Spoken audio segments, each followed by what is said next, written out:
So the big thing that we're seeing in our area, for those of you new to the channel, we are Western Washington, in between, pretty well right smack dab in between Portland, Oregon, and Seattle, Washington. The weather this year has been crazy. More to the point, the rain just does not want to stop. And what's so ironic is that I have some friends down in California who have been in drought and are in fire season right now. It's just insane how that can be happening at the same time with what feels like not that great of a distance. Anyways, in our area, we have just been getting lots of rain, lots of cool weather, and the stress of that is certainly apparent on the bees. It's also apparent in the vegetation, just even referencing our flowers in our yard, even our tomato plants, things like that. Things are just kind of frozen in time for the last month or so. The way that that's playing out in the bees with what we're seeing is they've definitely got a flow going on when they're able to access it. Most of that flow in our area at this point is probably the native blackberries, salmon berries. Vetch is another one. It's just kind of off the top of my head. They do have a flow going on, but they haven't had the weather to access it. And it was kind of interesting because just the last couple of days, because of the rain and just colder, we were working in the warehouse, just cleaning boxes, or actually Tyler was cleaning boxes. I was supervising. We were doing other projects.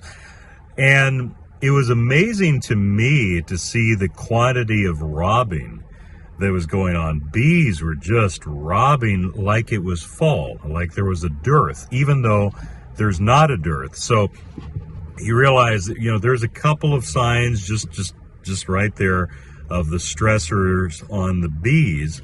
The other thing too that I noticed over the last couple of weeks, we are seeing probably about one colony out of every yard that has chalk brood or chalk brood issues. From what I was seeing, the vast majority of them are working through it. But just the fact that you're seeing chalk brood this time of the year with flows, and as consistent as I'm seeing them throughout the bee yards, is a good indicator of just the stressors that the bees are facing. There was some really weird issues going on earlier in the year with where we would have this break of weather and the bees would they'd go at it. And then you'd have several days of rain and colder weather. And so there was some issues with people finding swarm cells or even finding virgin queens that had hatched before the swarm had any weather to issue out. And so that was creating some queenless issues, or at least issues where the virgin queen will have killed the mother queen. And now, you weren't seeing eggs or anything because the virgin queen hadn't even had weather to mate successfully. So it's just been really odd. It's been all over the place. So in summation, just to be as succinct as possible, what are you looking for in your own bees? I want to throw up a picture here of chalk brood, just so you know what we're talking about. That's a fungal infection. You can identify it in the cells. Like I said, I'll find a picture to throw up here on the screen, as well as the little mummies that you'll see in front of the hive is another good indicator. That is something that, even though it's a stressor, it's also something that can be taken care of by addressing the genetics of the queen. So, here's, the typical, and this is the approach we have to have in life and in business if you don't want to continually feel like you're playing the victim, is look at the situation and ask yourself, how can you use this to your advantage? And one way that we're using this weather to our advantage is by looking at stock that, in spite of this weather and in spite of the external stress and internal stress, what stock is solid that we can possibly isolate and do further testing to see whether they're possibly good breeding stock for our own operation. Chalk brood itself, if it's really bad, if the colony seems to just sort of be stuck in its current strength or even is diminishing, then that's something you want to requeen. Otherwise, just make a note of it and look at possibly wanting to requeen that colony in the future. The other thing to watch for, continue to watch for, is swarm cells. Even on days like this where it's overcast, currently I think it's about maybe 56 degrees, 58 degrees, you can work your bees. They're obviously going to be more cranky than if it's sunny and they're able to work the honey flow. But the only problem that you're going to run into is if you're going to wait until we get, and in about 3 days there's supposed to be a really good break in the weather, and it's supposed to get up into the high 60s, low 70s, sun.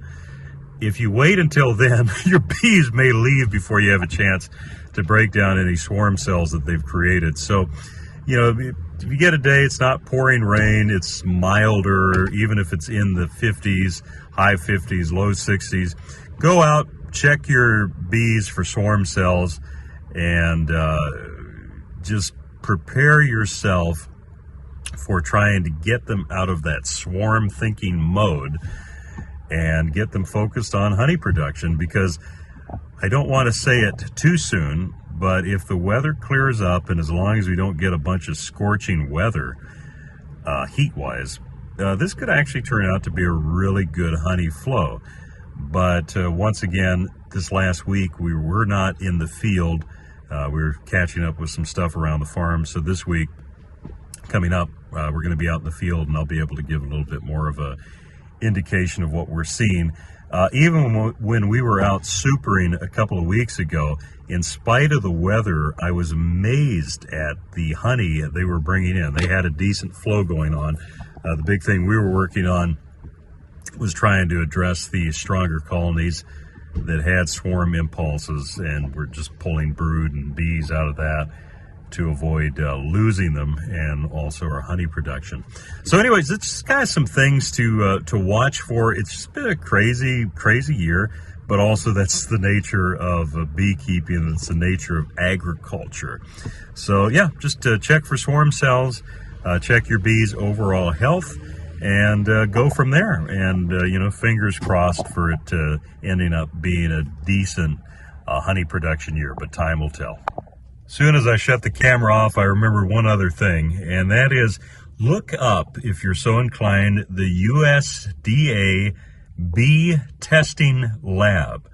And it's an incredible service. It's free, and you can send samples of bees in. We're sending a sample of bees, and anyways, I'm not going to get into the details of how to do it. They've got that on the website, USDA Bee Testing Service.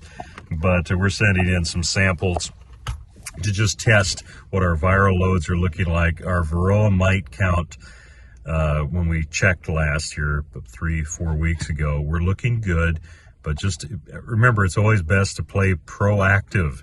As much as possible, be proactive, not just in bees, in general. But anyways, just a little PS, and anyways, catch you later.